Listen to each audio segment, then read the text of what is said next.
Pipila ka mga driver ug operator pabor sa ipahigayong transport strike sunod semana aron batukan ang deadline sa consolidation sa mga PUJ.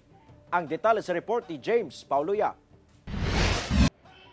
Sa nagkaduol nga deadline sa consolidation sa prangkisa sa mga tradisyonal nga jeepney karong April 30, adunay ginakasa nga transport strike ang duha ka mga dagko nga transport group sa nasod aron batukan kini. Giklaro sa pipila ka mga driver ug operator sa tradisyonal nga PUJ sa Cagayan de Oro City nga dili sila supak sa PUV modernization program apan supak sila nga ipaubos sa kooperatiba. Kung naano mo sa co-op, medyo alanganin gyapon.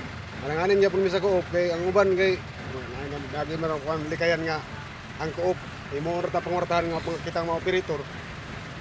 Lagi itong sarili gid Oo, mo. itong sarili gyud. Pabor yapon ko ana basta tanan lang gyud. Para sa inyong kayo. Para sa kayuhan na mo, mga driver.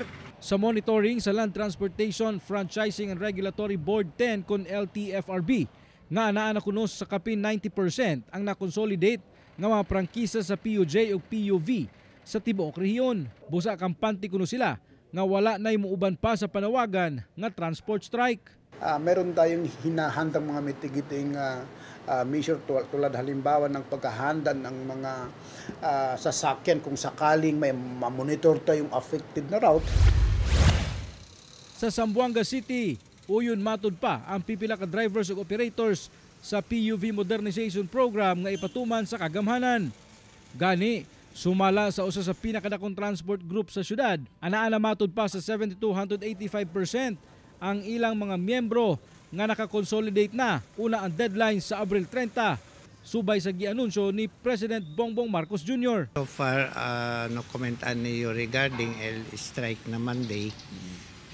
We have also to consult our members plus daton mga riding public no carry tamin kami kay as early as now ay manggulo muna kita na. Ginasulayan pa sa GMA Regional TV1 Mindanao nga makuha ang pahayag sa LTFRB 9 ug aduna bay transport group sa syudad nga mosalmon sa transport strike sunod semana apan wala pa kini tubag. Kauban si Jaybird Pairat sa kamera. Ako si James Pauliap para sa One Mindanao.